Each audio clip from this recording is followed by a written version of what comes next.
ছেঁচড়া সম্পর্ক কিছু দেয়ার চাইতে অনেক বেশি ছিনিয়ে নেয়। যার জন্য সব কিছু করতে প্রস্তুত সে নিজেই সব কিছু ধ্বংস করে দিয়ে চলে যায়। কারণ তুমি ভুলে গেছো, এক আল্লাহ ছাড়া তোমাকে সত্যিকারের ভালো কেউ আসে না।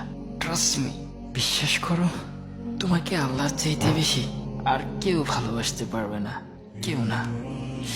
একটু সুস্থ মস্তিষ্কে ভাবো না, যতটুকু গুরুত্ব তুমি হারাম সম্পর্ক আর ভালোবাসাকে দিয়েছো, ঠিক সেম ভালোবাসা যদি আল্লাহর জন্য দিতে, তাহলে হয়তো মোত্তাকিদের খাতে নাম লেখাতে। কিন্তু আফসোস, আমরা হারামের জন্য জান দিতে পারি এবং কে ঘরও ছাড়তে পারি, কিন্তু রবের সন্তুষ্টির জন্য নিজেকে উৎসর্গ করতে পারি না।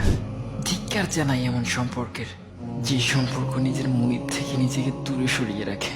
অথচ যদি এখন প্রশ্ন করি, তোমার আল্লাহকে তুমি কতটুকু ভালোবাসো এবং তার রাসূলকে কতটুকু ভালোবাসো, আমি নিশ্চিত কোনো কিছু চিন্তা না করে সবার চোখ বন্ধ করে বলে দিবে অনেক ভালোবাসে।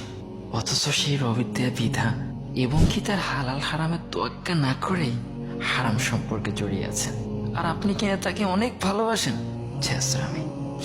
আমি হয়তো একটু বেশি বলে ফেলছি, আই এম সরি। তবে সত্যি যদি আপনি আল্লাহকে ভালোবাসেন, তাহলে সেটাকে বাস্তবায়ন করুন যে কোনো উপায়ে। ওকে, আল্লাহ হাফেজ।